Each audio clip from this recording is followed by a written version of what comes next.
Welcome to The Author Next Door, where we talk writing, publishing, and the business behind the books. This podcast is for writers who are a few steps ahead into the journey. Maybe you've published, maybe you're planning what's next, and you realize the questions aren't getting easier.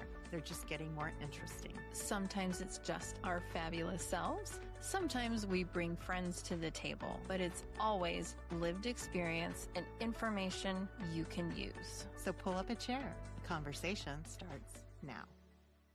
Welcome to episode 61. I'm Angela Haas, and I'm here with my co-host Cassie Newell. And this month, M stands for marketing. Today, we're talking with Aimee with Abundantly Social. Aimee grew up in San Antonio, Texas, where she attended the UTSA and graduated with a bachelor's in psychology. During that time, she began working with Houston-known Sandy Lawrence, former CEO of Perspective Public Relations. That's where she began to learn the ins and outs of social media and book marketing. Over her 12 years in the industry, she has helped create over 150 Amazon best-selling authors and was named one of the top 10 innovative women changing the face of business in 2022. You could also find Aimee in CIO Today as one of the 10 most promising female CEOs to watch out for in 2022. Okay, and the list is long.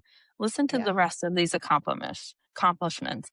Aimee was also awarded the Social Media Marketing Specialist of the Year from Corporate Livewire's Global Awards 22-23, Book Marketer of the Year 24-25, along with the Most Influential Digital Marketing Business Leader 2024, and Influential Businesswoman Award 2024. And she is talking to us. I know. I just want to snap my fingers. Oh, yikes. Wow. So thank you so much for taking time out of your busy schedule to help us authors and our listeners who are like, please guide me, guru of marketing, because it's such a minefield right now. So tell us a little bit about, your first uses of social media, how you went from psychology to social media, which I think psychology degree helps understand how to use social media. Really, I think that's perfect.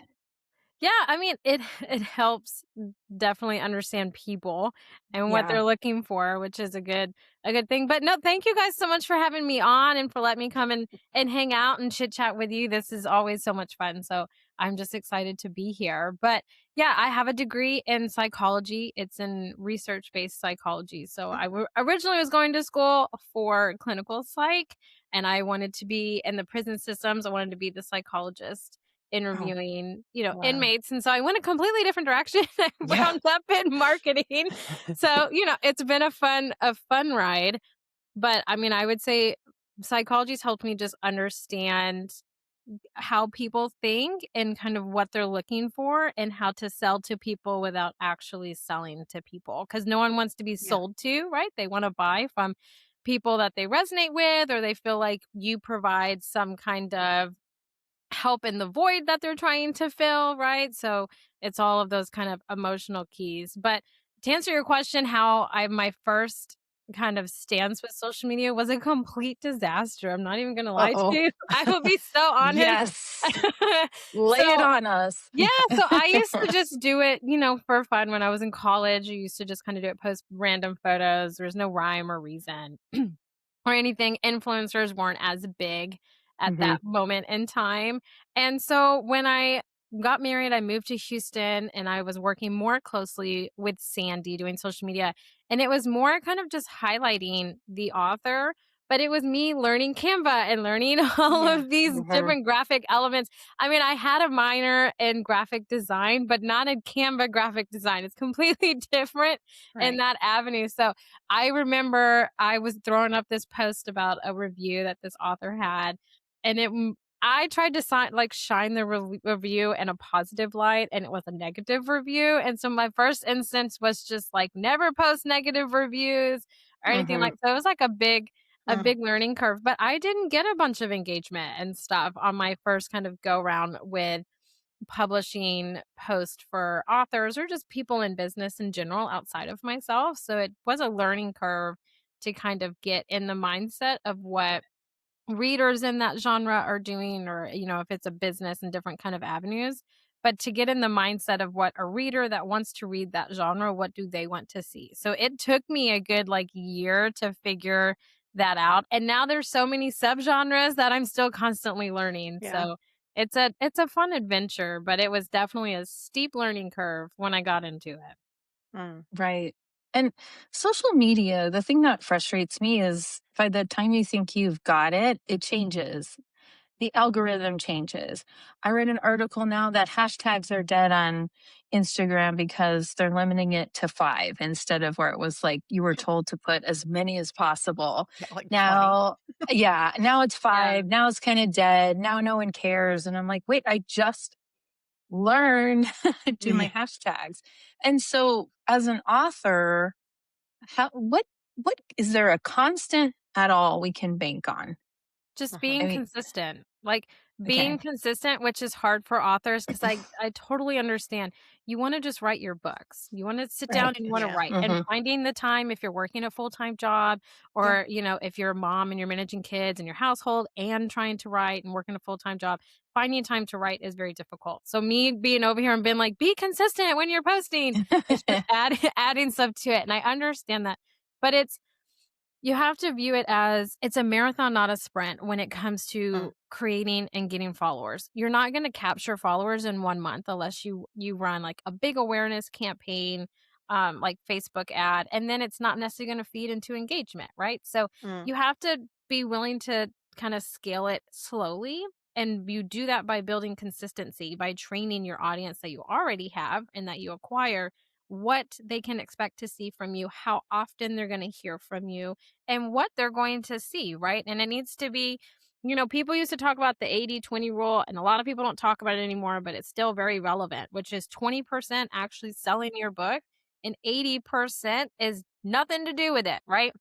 It can Yeah. be reviews, it can be other books that you're reading. Like, people wanna know that you're also a reader and you read your Yeah. genre or other genres or whatever.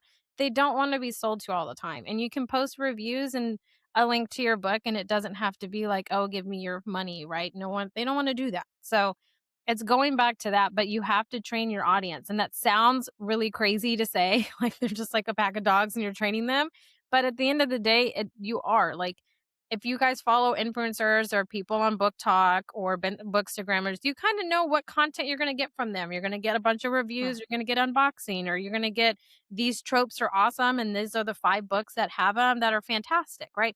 You have those expectations because you've seen what they've put out and you know what they're going to get, and they're consistent.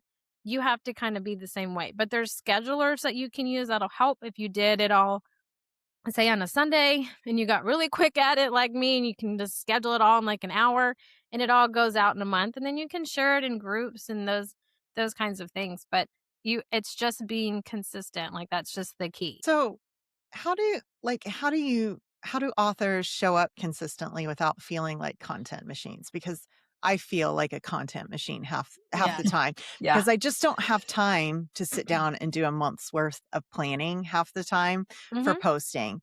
So I feel like I'm doing it on the fly or when I get a few minutes and then I just kind of rinse and repeat. But yeah, how do you show up consistently without feeling like a content machine? And what's the minimal viable social presence one should have? The minimal amount. Yeah. Um, yeah. So there is a thing as audience fatigue, right? So I'm sure Yeah. you guys have experienced too. Like, if you're following Mhm. someone and they're posting like 500 times a day and you're just like, oh my gosh, I got to mute. Like, I need a break, right? So how we function and do things is we either do 3 times a week, Monday, Wednesday, Fridays, right? Because you Oh, can do a okay. fun post on Friday, or we do once a day, Monday through Fridays. The reason that I only do Monday through Fridays is because if you're going to do a book signing on the weekend, you Yeah. can do a live and it's kind of like a special because you usually don't post on the weekend. So then Right. people want to tune in because they're like, oh, what is she doing? She never does this, right? So it gives that kind of illusion to it. But it also kind of makes it where if you are balancing, a full-time job or family life, it kind of gives you that reset because then you have the weekend and then people Yeah. will respect that boundary. So that's generally kind of what we use. So the minimal amount you could do is once a week if you really want to. It's going to take you a lot longer to Yeah. get your goals that you're wanting. But I would say at least 3 times a week and kind of scale it around. So we build our content based on like the hashtags that we're wanting to use, right? Uh-huh. So there used to be like Monday motivation, tip Tuesday, wisdom Wednesday, Mm, throwback Thursday, Friday vibes, Friday feels, whatever, fun Right. fact Friday.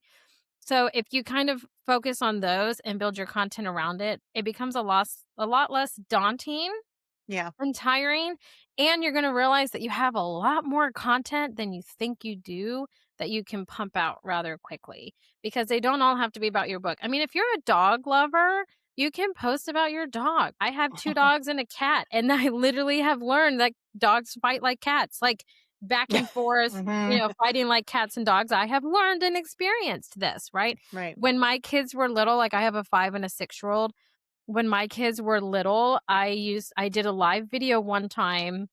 I think my daughter was like 3 and she was banging on my door and I was in the middle of a show like this and she's just steady banging on my door and I played it into the conversation. You have to roll with life, Yeah. right? Mhm. And the moment I got off, I went live with her and I was like, this is what was causing all the sound. And she was totally quiet. Like it was just in the moment. Isn't that hilarious? Yeah, so I think just making things relatable and it doesn't always just not everything has to have a strategy behind it. Like if you look at the trends and what's currently happening right now is social media started off to be social. It was meant to connect families and friends and people all over the Mhm. world that they couldn't see all the time.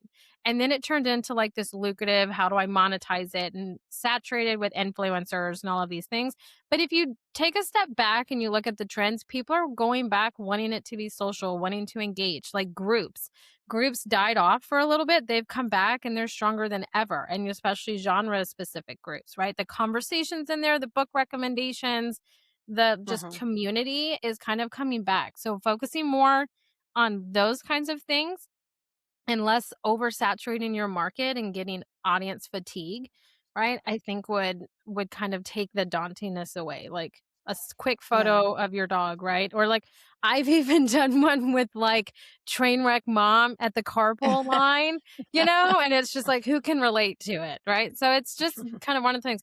But I mean, honestly, what you're reading, what you enjoy, Mhm. this or that kind of thing, which are like quick to do and it's kind of on the fly. So it's more relatable and less kind of scheduled and those kinds of things. Those are just getting more tiresome for audiences. Right. So I guess too, because not everybody has 1,000 followers to do a live. I learned that Yeah. the hard way. I was so excited. I was like, I'm going to do a live. Da, da, da. Oh yeah. Oh, I don't have enough people yet. So that was a little daunting. But like, what metrics actually indicate growth? Is follower count still relevant anymore? I kind of wonder. Well, okay. So there's a loop to follower growth and a lot of people won't tell you, but it's definitely happened and you can do it. You used to be able to run a worldwide ad and now they have it as an awareness campaign and you Hmm. can go and get a Hmm. crap ton of followers, but it doesn't feed into engagement. And so Right. people like me come along and we're like, "Oh, let's look at all your numbers. Let's see what's happening. Let's do like an evaluation." And when you say like let's just say you have 10,000 followers and you're only getting like 150, maybe 300 likes on an image or on a video and you have like no comments, it's like a big red flag. Okay, you paid for all your followers kind of thing. So we do Mm, our metrics more like organically is going to be engagement, right? So how many likes? Like, yeah, okay, that's fantastic. But like how many comments are you getting? Are people sharing your stuff? Are they like right. wanting to engage with it? Like those kinds of metrics is what I would say is more relevant than numbers. I mean, if you're looking like an influencer and to get sponsorships, then yeah, they're going to want to know your likes and your views and all those kinds of things. But I think just for an author, it's like, is your content resonating with your readers? Are they liking it? Are they Right. commenting when you're asking them to? Are they giving you feedback? Are they sharing it with someone else? Are they bookmarking it? Right? Those kinds of things. And I Yeah. mean, TikTok, you guys, is not for every genre and it's not for every author. So, like, Right. if you're not on it, if you're not romance or like semi fantasy, you don't have to be on it. It's okay. You don't have to do everything. If you spread yourself so thin, you'll be doing nothing effectively and you're not going to get any results anywhere. So you don't have to do a live over there. You can do it somewhere else and repurpose it. It's okay. Right. Yeah. I think I'm not quite to 1,000 on Instagram, but I get so much interaction, and I have Mhm. some fangirlies in there in my newsletter, and I love them so dearly because if I do an ask a question, I can count on them Yeah. to ask me See, like, questions. you have, like, that community, and it's, like, Yeah. authentic, right? You don't just have, like, a bunch of people, like, in numbers that aren't engaging in your stuff. They just get Yeah. paid to go like a bunch of pages, right? I Because find more that's what happens. engagement in Instagram than I do TikTok. But my question is this. Um, it does take time, right, to build your content.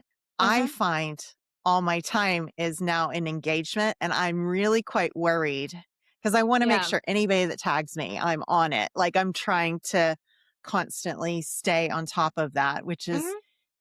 as you grow, it gets more and more daunting. And It I'm does. just like, Yeah. are there tips and tricks on how to manage that? Because I do want every reader or every person who comes in to feel great, Yeah. Mhm. interacting with me or leaving me. So Yeah. when they're done, sometimes I'm just overwhelmed. Yeah. I mean, so Yeah. I tell my authors pick one day. Pick one day, One and day to do the I interaction. usually Okay. do it, like, I would say towards the end of the week, because then you can go back through whatever you've posted earlier in the I'm week, always and you afraid can I'm go going and to answer miss a it. story though. Well, but it's still the stories, like, going and sharing it, you don't Yeah. have it doesn't have to be, like, I mean, I don't know, maybe this is because I do so many. Yeah. I'm Maybe I'm doing desensitized. it incorrectly because I'm just over, No, stimulated but by all of it. I So, think it's more like if someone has posted your book or your post mhm. in a story, you can go and share it to yours. It doesn't always have to have like the glam and the glitz to it and like overthink Mhm. it. You can just go and do like a quick share so it gets up there Yeah. and it's like you have like acknowledged it.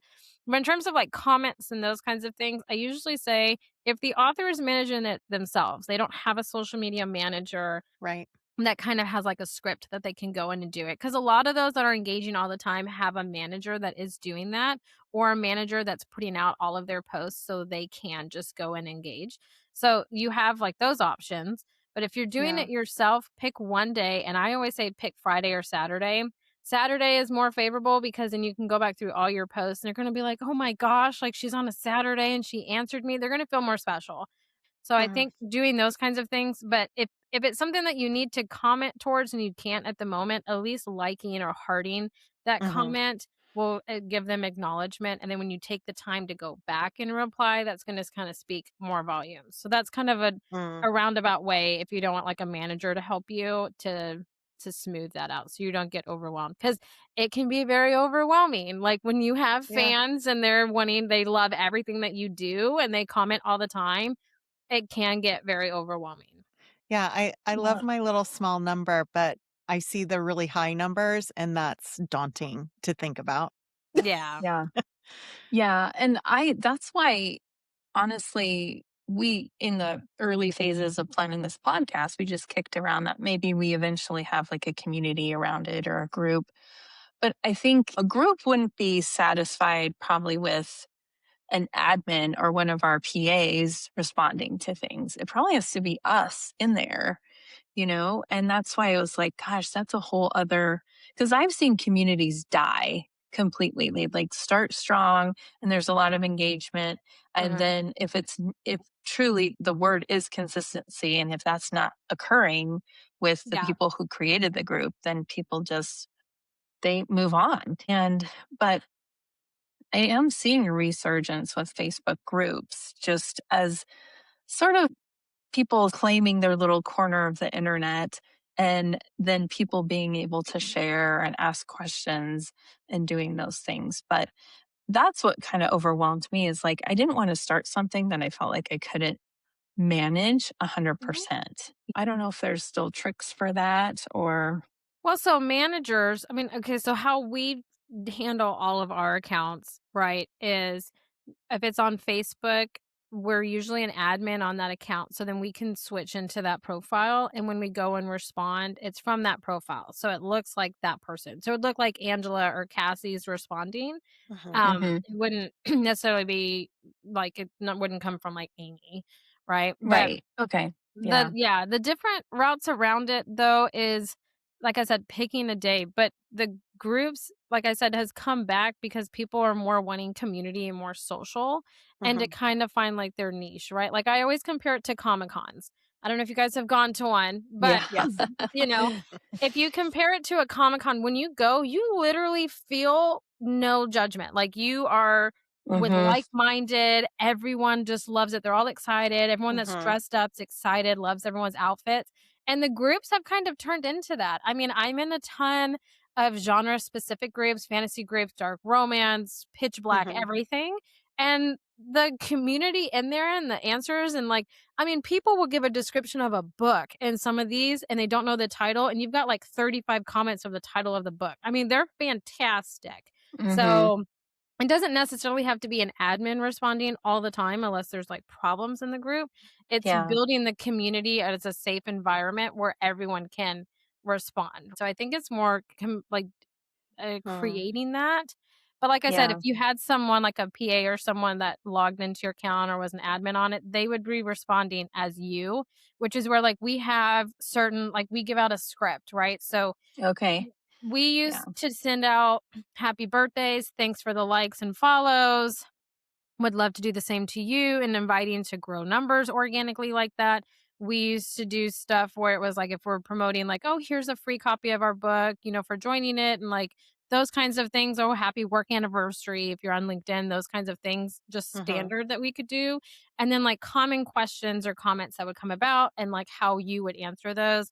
If it's one that we can't answer because we're like, oh, we don't know the answer to it. Oh, is your book really coming out? Like it's supposed to come out today and it's not, right?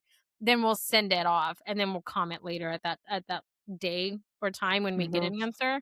So there's a bunch of like workarounds Mm. that like a manager could do or you guys to do, but I think just so it's not overwhelming, pick one day to go and Yeah. respond because it'll be less and then you can like dedicate an hour, however long it's going to take to kind of get your feel. And not everything has to be answered because some people will go Yeah. in and answer it for you. So I think there's just Yeah. that's the most simple way of doing that. Yeah. There's always like, I think in every group, and we've seen this in our writers groups, there's the emergence of leaders or people who Yeah. tend to want to organize things on your behalf, and they kind of start to be like the cheerleader in the group. And Mhm. so I think that would emerge. But I agree. I'm seeing, as far as trends in social media, people want more authenticity too. I can't tell you the instant block I have when I see the nail tap from the influencer. I am so over that, and so is the internet. Like, there's a Mhm. whole, I mean, just the like the nail tap for something to me, because everyone started doing it, it's the sign that just something feels so inauthentic and so fake, because Mm. if I was talking about like this, which I actually love these glasses from Amazon, the hobnail, but I can sell it to you without like, you know, Yeah. that sound.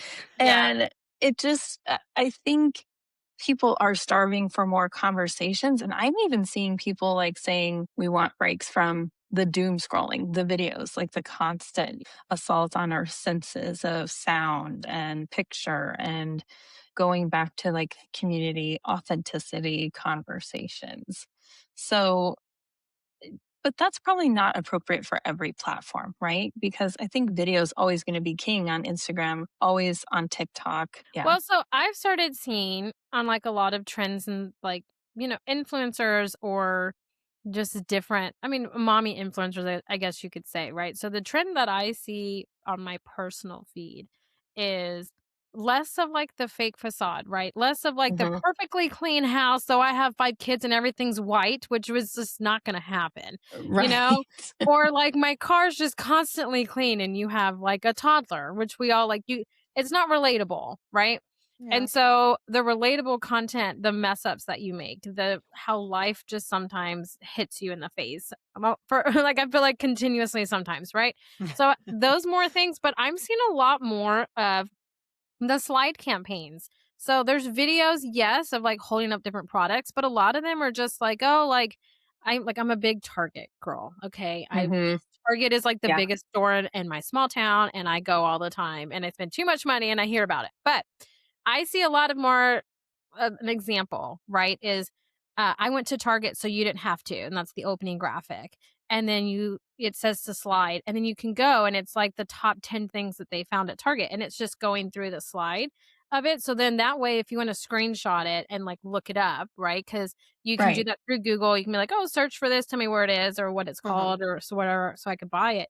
I'm seeing a lot more of those and less of like specific videos targeting all those 10 items. So it's more of Mhm. like, you don't have to listen to me and see my face. Like more faceless content is Mm. more kind of what I'm seeing. And I think that's more relatable. I think people are tired of seeing facades and those kinds of things. And they're more just like, okay, I just want to see what I want to see. Like I don't need all of this fluff around me. Mm. So, I would say, I mean, video is still gonna be important on platforms like TikTok, but it's hard to get traction anyways over there. It's so saturated. It's very Mhm. difficult just in general. And I my authors and a lot of genres have more success in Facebook because of Facebook groups. We can promote within there. We can start conversations in there and on Instagram. Nonfiction, LinkedIn dominates for nonfiction. Like Interesting. there's nowhere else Right. really for them to go. And if you're not in a dark romance or like high fantasy genre, TikTok is incredibly difficult because those two dominate or two Mhm. genres dominate that platform.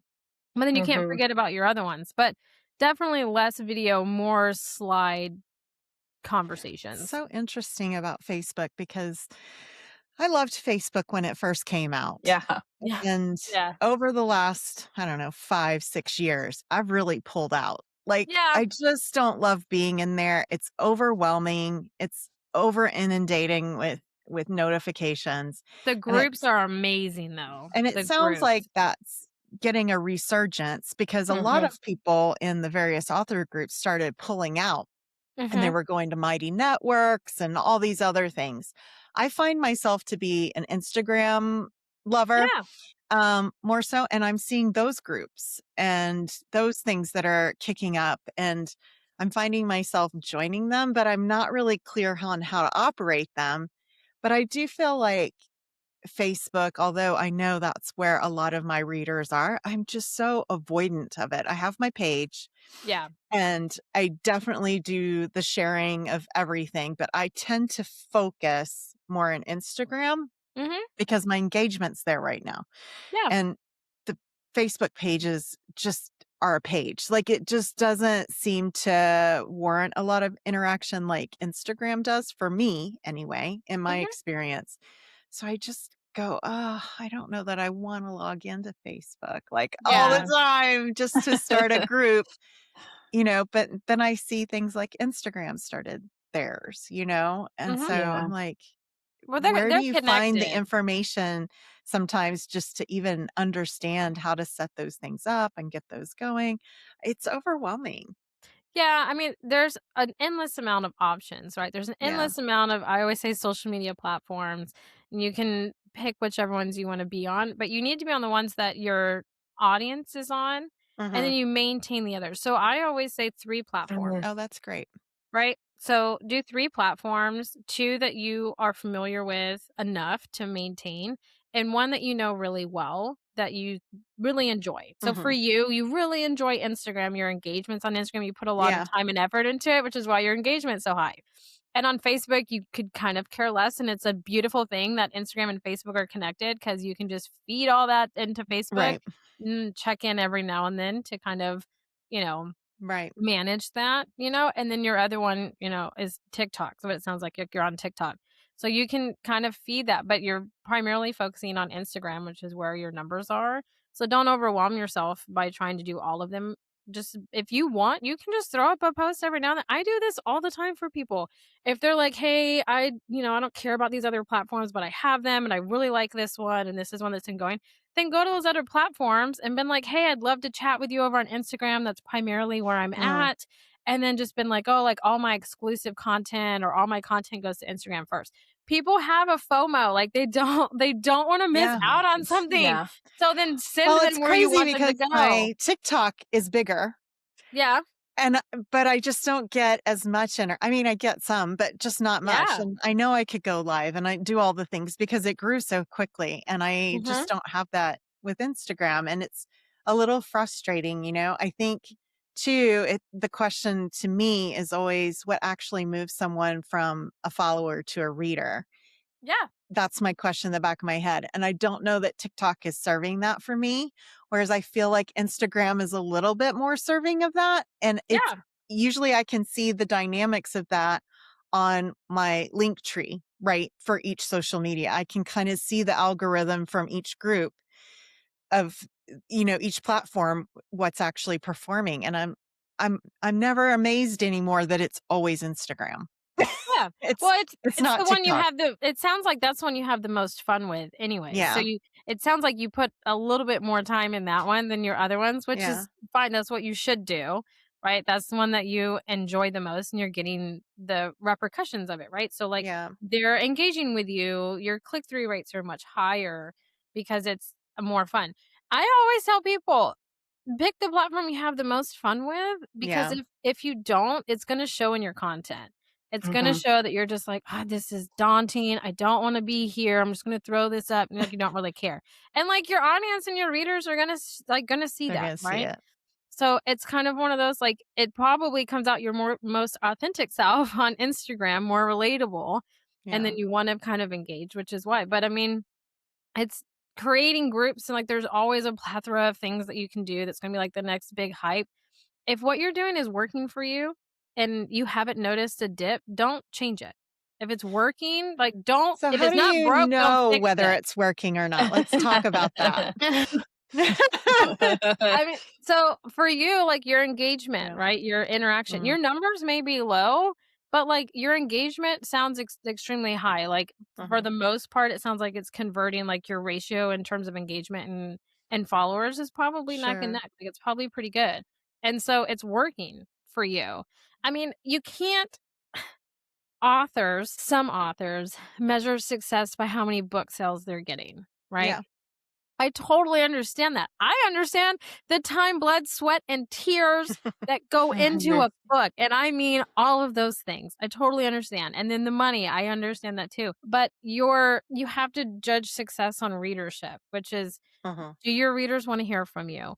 Do your readers read your book? If you were to put out another book, do you have a group of fangirls or fan followers that are going to buy anything that has your name on, even if it's an anthology or like, you're in just a chapter of a book? Are they going to go buy that? That to me is success. It's not what you see on your Amazon sales sheets. Cause I mean, you can run promotions. We can run God galore promotions to boost those numbers up all the time. Like clockwork. We could do that. But like, do you have your community that no matter what your name's on is going to buy and support you? That to me, that's more successful than just the numbers on a spreadsheet. So that's how I would measure success, which is not, I don't think that's what any author wants to hear. No, I think that way. I think that's the mindset shift. Angela and I were talking about, I think right before we came on, like who really likes marketing and who doesn't. And Angela's like, Cassie likes it.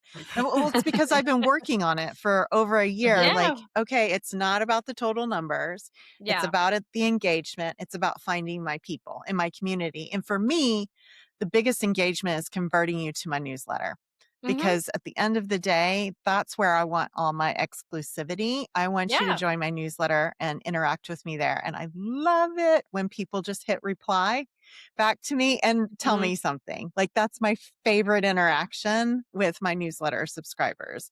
Yeah. Because I can control that too a little better. But I think for me, it's just really that mindset shift because you will see authors who go viral and do gangbusters. And like Angela and I were talking about this on Threads, like we see people that will post, oh, here's my monthly sales this month or whatever. And I'm cheering for everyone.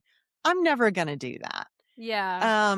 But I also, inside, your heart squeezes a little bit, because you're like, dang it, I've been out longer than you, or I've been doing the same things, and those aren't happening for me. And you just feel that pressure and that tension.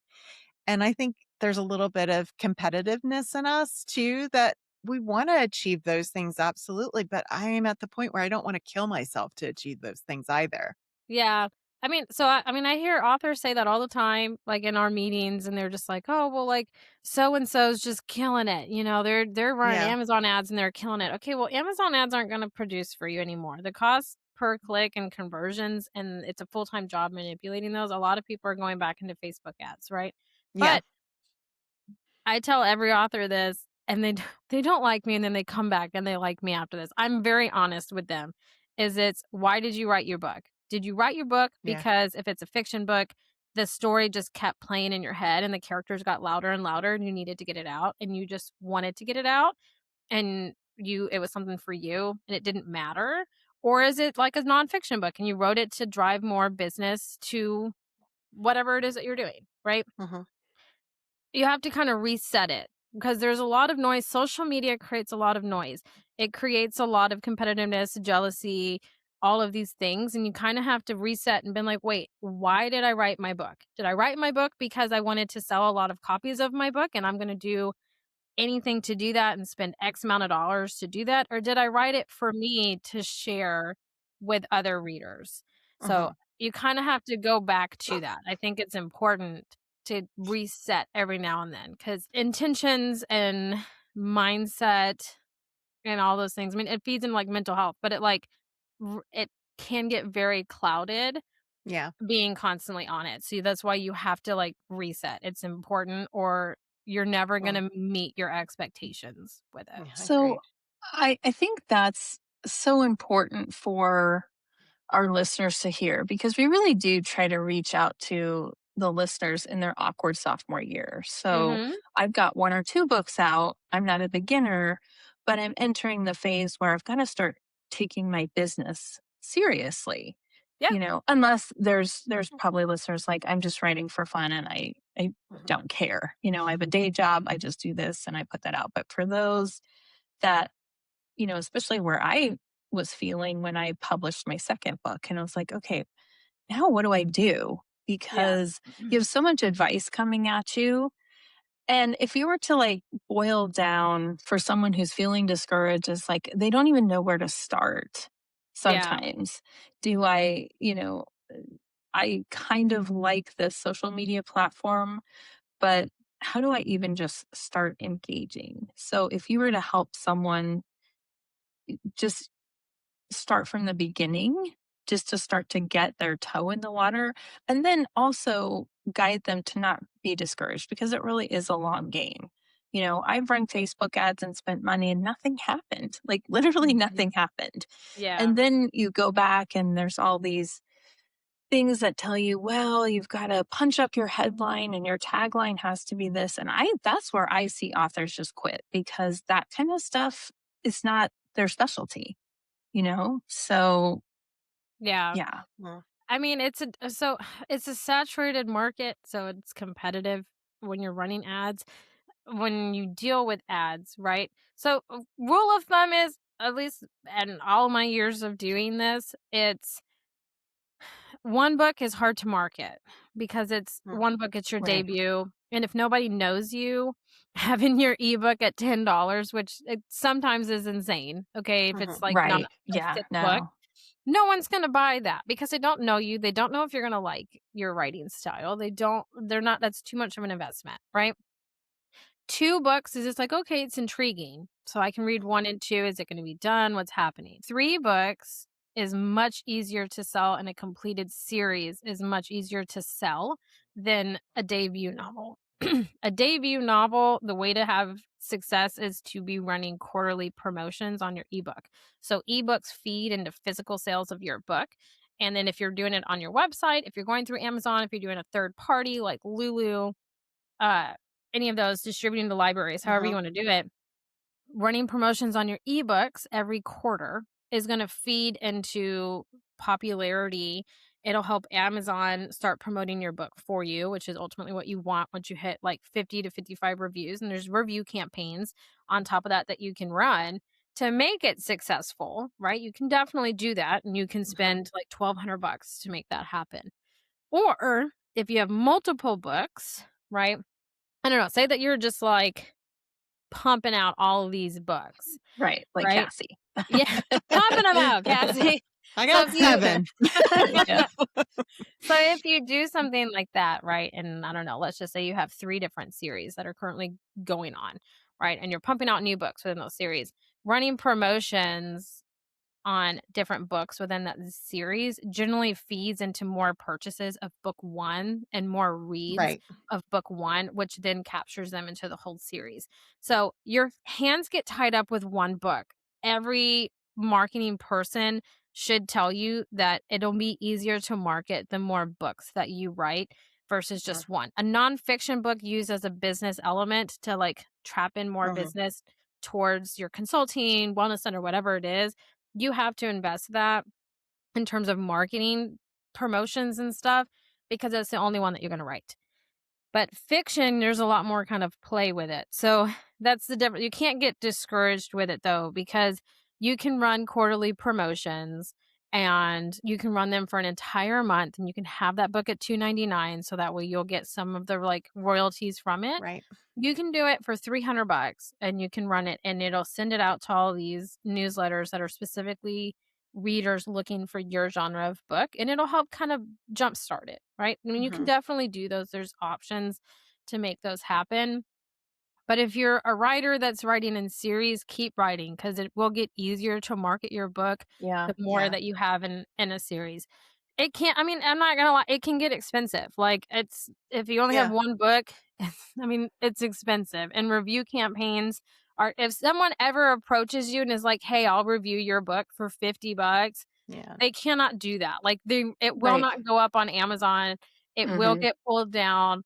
So don't ever pay people for a review. Yeah. You can do a review campaign, and that's completely different. So a review campaign is like, hey, this newsletter site, or this newsletter goes out to, I don't know, let's just romance, right? Because they're massive. So it goes out to mafia romance reader. That's all that they want to see. And you have your book on a promotion at $2.99. It's going to go out to it. And then it'll go out to their reviewers that they have been like, hey, do you want this book? It's $2.99. Purchase that book in exchange for a review. So then they had to buy that book because they wanted to read it and they have the intention of leaving a review. So that's different. That's like a review campaign. Like, hey, I think you're going to like this book. Do you want to read it? And they have to purchase it instead of you gifting it to them. Those are ARC readers and those kinds of things. So you can run those things to make your book successful. All of those things generally take place outside of social media, to be honest with you. Yeah. Unless you're doing like an influencer campaign or a blog tour, those kinds of things. But one really feeds the other. I mean, social media can drive up your sales numbers posting in these author promotional groups that they have about your Kindle being on sale or your book being out and debut authors. People want to support, so they'll go out and they'll do that. But it's not something that like you can consistently do every month and that they're going to continuously do. So you do have to eventually at some point look at running promotions or a series promotions and doing those kinds of things. If you're going to you in Facebook ads, there are seasons to play with Facebook ads. You cannot just throw up an ad in like November and been like, oh, convert for me. No, because by November it's too late. You have everyone doing holiday promotions. And February, if you are not a romance author, do not run an ad in February. Like, it is just, they dominate. So don't do it. Right? Fantasy and historical fiction, you have between April and June to release your book and to run any promotions in terms of ad ship on it. And then the summer is kind of a gauntlet. And then it's a gauntlet because it's summer reads. So if your book can be read pretty quick or it's a short story, you can promote the heck out of it. If it's not, don't promote it. And then cut off Right. promotions in October because you're going to be dominated by horror, thriller, psychological. All of Right. those are going to come out in October because you got That's Halloween. So Yeah, that's so it can great to get think about. Yeah. yeah, it can get overwhelming. But I mean, I think also when you're publishing a book, if you're publishing it yourself, you have to look at the seasons and the month that's best for your book to be published that fits your readership when they're looking for that Yeah. type of book, right? Like a Yeah. fantasy book, they are not looking for a fantasy book every 6 months, okay? Generally, big fantasy books come out once a year because they are so massive. So you have to understand your audience and the time frame that they're looking for Mm-hmm. your book that feeds into your genre. Right. There's a lot like behind the scenes that goes into it, right? I could sit here and talk to you about all day cuz I just live in this world all the time. Right. But Yeah. it's one of those things that there's seasons. And if you're running a Facebook ad campaign, never run with a ton of money because it will eat up all your money if you don't know what you're doing. Start with $20 and say that you're going to spend like $3 or $4 a day because your Facebook ad is going to elevate. It's going to pump for 3 days and it's going to dip down. You have to run it for at least 2 weeks because after Right. that third day and it starts coming down, it will start leveling out and you will actually get like, is this really working? Is my click through rate really what it needs to be, which is like 15 cents or less? Then it's a great click through rate. If it's higher than that, turn your ad off. You need to Yeah. manipulate it. So Yeah. God. it can get daunting. Yeah, Yeah. I've been playing with Facebook ads for a while now, and it's really interesting. And I have to admit, I do like the meta algorithm and the AI support that they've added in to help you Yeah. really understand the metrics. It's been kind of a money saver for me to know, okay, this ain't working no more. Click off. Yeah. You know what the cool thing is though? And like they won't not everyone's going to tell you. But like I'm in this world all the time, so I find it really cool. So maybe you won't, but I do. Is Facebook ads how actually their algorithm communicates better with Amazon than Amazon's own ads. Yeah. They prefer the Facebook algorithm from their ads. So that's why a Oh, lot of people have interesting. left that. I mean, I have met Yeah. people, you guys, that were spending like $1,500 on Amazon ads, maybe making 10 sales from it. They've moved Mhm. over to Facebook and they're not spending nearly as much and they're making, they're selling more books. So it's just their algorithm connects a lot better. Like it's Yeah. the craziest thing and it's happened within the past like 4 or 5 months. Uh-huh. It's one of the changes, but I mean, I grew up on Facebook, so I'm always gonna be like a Yeah. Facebook lover, Yeah. just like Yeah. millennialness in me. But I think that's pretty cool that and it's shocking that like Amazon's own ad Yeah. campaign doesn't really communicate with its algorithm as good as another social media platform. So it's That's It's a fascinating really and interesting. cool. that's a Yeah. whole other we need World. a whole other hour on that. So, well, thank you so much for this. I've just been Yeah. soaking all of this up. This was so helpful, and I think our listeners are just going to so appreciate this episode. Where can people find you though? Just describe just really quick, how you help authors and where they can find you. Oh, yeah. So you can find me anywhere. I'm not on TikTok. I wasn't going to do videos. I don't think anyone wants to see me dancing or anything. So I'm not on You there. kind of do. But, I don't dance. um, but you can go to abundantlysocial.com. That tells you everything about my business. We do social media management we also do traditional PR up to book design and helping you Oh, publish your wow. books if you're doing it on your own. We don't want you to fall victim to some of the predators that are out there for self-published authors. So we try to help you as much as we can. I've done it for 13 years. So if I don't have information, my colleagues that have done it much longer than I can help you. But you can just type in Abundantly Social on any social media platform. I'm there. If you want to personally connect with me, you can do Aimee Ravichandran and my name's at the bottom. So you can type in my last name at the bottom. But I'm an open book. When you reach out through my website, it comes to my personal email. I'm the one that responds to you. I'm an open book. So you can send me questions and if I know the answer, I'll shoot it back to you. Thank you. Awesome. That's Well, great. since you're an Yeah. open book, then you can answer this hot seat question, lightning Okay. round. Nice. All right. This is our Lumatory conversation card. And this question is, what was your favorite childhood TV show? Man, I loved Samurai Jack and Courage the Cowardly Dog when I was growing up. Kim wow. Possible too. I was Kim Possible in there too. But yeah, Samurai Jack was just cool because he didn't talk. It was fantastic. I'm old, so mine was Thundercats. I loved Nice. I remember Thundercats. Thundercats. Yeah, Was cool. Thundercats and Fraggle Rock. Those were my diehards. And it's so wow. funny because I remember watching cartoons and remember the evangelical broadcasts on Sundays. And I told my parents, I was like super frustrated when I came to breakfast. I was like, there's nothing but God news on. I called it God news. I was like, no cartoons, just God news. I hate it. I was just like, yeah. Cassie, what was your favorite childhood TV show? Okay, so cartoon-wise, it would have been Scooby-Doo. Like, I Nice. loved Nice. Scooby-Doo. The OG one. Yeah. I loved it. I couldn't get it. And my mom was really into like mystery shows. And so it was like our bonding time too, Nice. because she would actually be okay watching it, even though it was ridiculous, for Scooby-Doo. But that was definitely, one of my faves. Awesome. Yay. Well, everyone, thank you for joining us today. Thank you so much, Aimee. We had so much fun with you. So much. Don't forget to give us a review and rating wherever you listen to the podcast. It really helps us with visibility. And if you're interested in catching the exclusive Author Next Door After Dark this month, we're breaking down the barrier and talking all things tropes, main and micro tropes, and why it's great for writing and marketing. Until then, keep writing, keep doing. We'll see ya. Bye. We're so glad you joined us for this episode of The Author Next Door. Writing is a long game, and it's one best played with community, curiosity, and a little grace for yourself along the way.